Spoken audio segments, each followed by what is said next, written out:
Lunch complete করে এবারে চলে এসেছি পাওয়াপুরি জল মন্দির।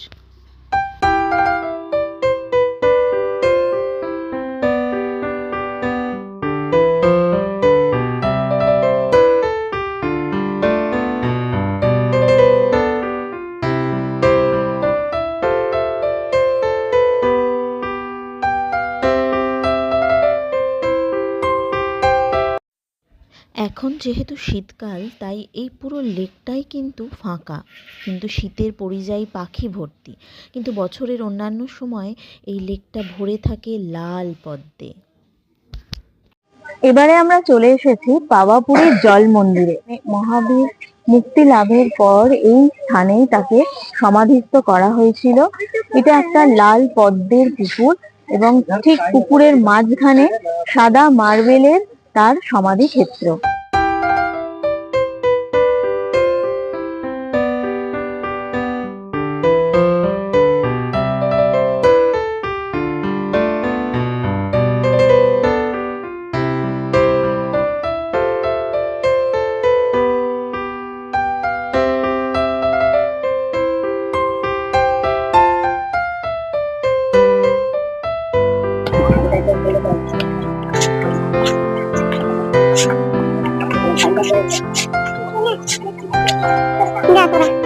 জুতো খুলে আবার যেতাম।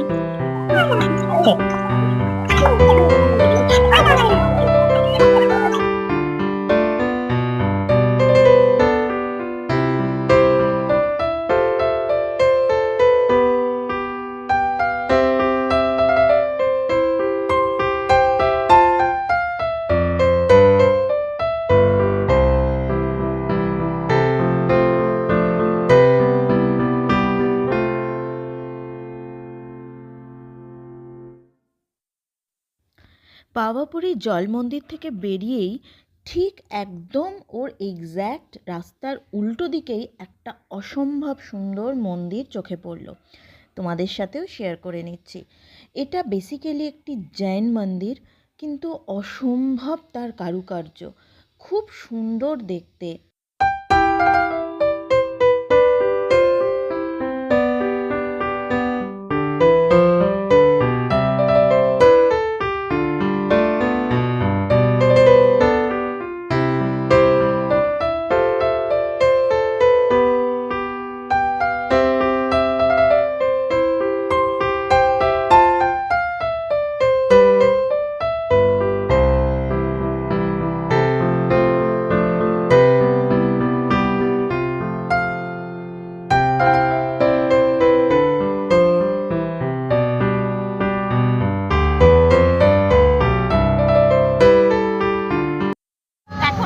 বিকেল 3:30, এখন যাচ্ছি ভেনুবন।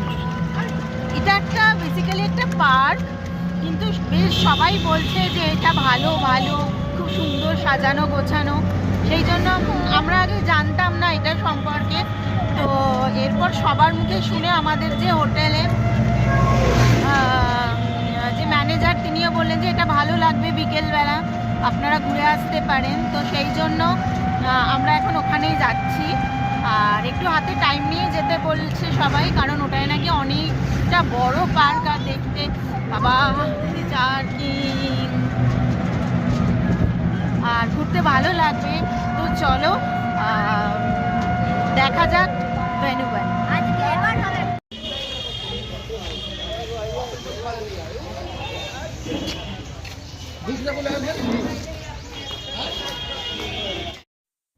রবি ঠাকুরের গান অনুযায়ী বেনুবনে মরমরে দক্ষিণা বাতাস। হ্যাঁ, সেই বেনুবন। বেনু অর্থাৎ কিন্তু বাঁশের বাগান। বিহারের রাজগীরে অবস্থিত এই বেনুবন, এই জায়গাটি ঐতিহাসিকভাবে কিন্তু খুবই গুরুত্বপূর্ণ। এখানে আসার আগে সবার মুখে শোনা হয়েছিল যে একটা বিশাল বড় পার্ক, খুব সুন্দর করে গোছানো, কিন্তু এখানে আসার পর এর ঐতিহাসিক গুরুত্ব জানতে পারলাম। এই স্থানটিকে রাজা বিম্বিসারের দ্বারা ভগবান বুদ্ধকে উপহার দেয়া প্রথম মঠ হিসেবে বিবেচিত করা হয়েছিল। রাজগীর স্টেশন থেকে প্রায় 3 কিলোমিটার দূরে এটি অবস্থিত। বর্তমানে এখানে বিভিন্ন প্রজাতির বাঁশ গাছ দেখতে পাওয়া যায়। এখানে বাঁশের বাগান ছাড়াও একটি কৃত্রিম হ্রদ আছে এবং একটি বুদ্ধ মূর্তিও দেখতে পাওয়া যায়। এই বেনুবনে প্রবেশ মূল্য 25 টাকা করে পার হেড। এটি সকাল 6টা থেকে সন্ধে 6টা পর্যন্ত খোলা থাকে।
পার্কের মাঝখানে রয়েছে এই কৃত্রিম হ্রদ, আর এই হ্রদের উল্টো দিকেই রয়েছে এই বুদ্ধ মূর্তি।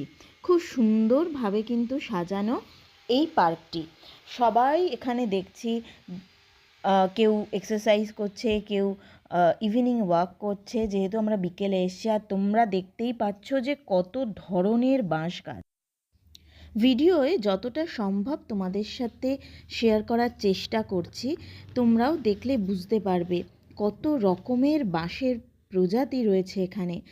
কোনোটা পুরো একদম লতিয়ে যাচ্ছে, মানে একদম লতানো গাছ যেরকম হয় মানি প্ল্যান্টের মতো, সেই রকম, কিন্তু সেখানে লেখা আছে এটাও এক ধরনের বাঁশ। আবার নর্মালি আমরা যেটা লম্বা ঝাড়ের মতো দেখে থাকি সেটা তো রয়েইছে। এছাড়া গুল্ম আকৃতি বা বুশেস, তারপরে তো কারোর পাতাটা একদম সরু ঝিরঝিরে, কারো পাতাটা প্রচণ্ড চওড়া, মানে অনেক রকমের রয়েছে এখানে বাঁশের প্রজাতি।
এখানে রয়েছে পার্কের যে কার্যালয় বা অফিস, এছাড়া ইনকোয়ারি করার জায়গা, কিছু কিছু রেস্ট রুম রয়েছে, আর রয়েছে ওয়াশরুম।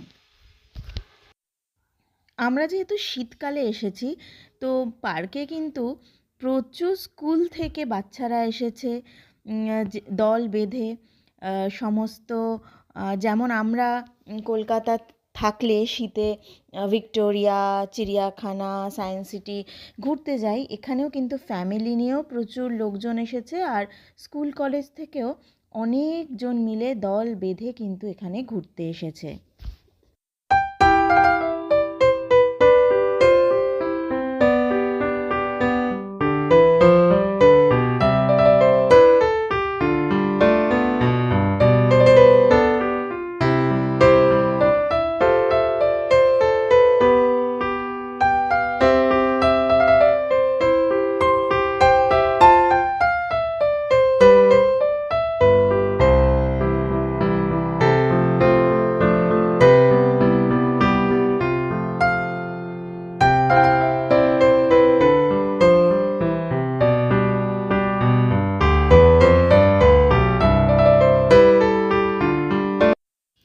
আজকের ভিডিওটা এই পর্যন্তই রাখলাম।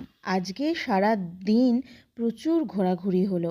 তোমাদের ভিডিওটা কেমন লাগছে প্লিজ লাইক কমেন্ট করে জানিও, কারণ তোমাদের মতামত আমাদের কাছে খুবই গুরুত্বপূর্ণ। আর যারা এখনও আমাদের চ্যানেলটা সাবস্ক্রাইব করনি তারা প্লিজ আমাদের চ্যানেলটা সাবস্ক্রাইব করে দিও। আর বেল আইকনটিকেও ক্লিক করে রেখো, যাতে আমাদের পরবর্তী নতুন ভিডিও নোটিফিকেশনগুলো তোমাদের কাছে সবার আগে পৌঁছে যায়। সবাই খুব ভালো থেকো। আজকের মতো টাটা।